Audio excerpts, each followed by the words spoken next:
faisais la promo de ce livre sur les plateaux télé. Le livre est sorti le 23 septembre dernier. Je faisais des plateaux télé, radio, et quand je faisais des plateaux, je posais mon téléphone dans la loge, je revenais, j'avais 300 messages d'insultes. 300, 400 messages d'insultes. Pendant que je véhicule un message de lutte contre le harcèlement, sur les réseaux sociaux, je me fais harceler de nouveau.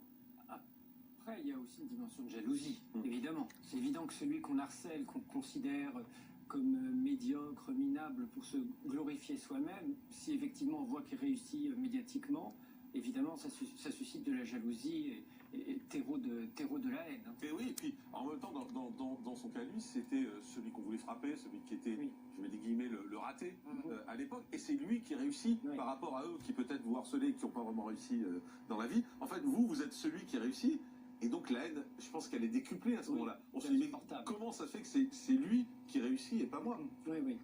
Et bon, à la fois 300 messages d'insultes, ça peut être fait par 10 personnes. Hein. Oui, c'est ça. Ça ne veut pas dire forcément que c'est 300 personnes qui l'insultent.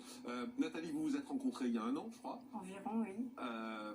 Vous aussi, alors vous êtes désormais cible d'insultes. Oui. Parce que vous êtes avec lui. Oui, parce que moi je suis sur les réseaux sociaux aussi, entre autres sur TikTok. Je cumule 2 400 000 abonnés.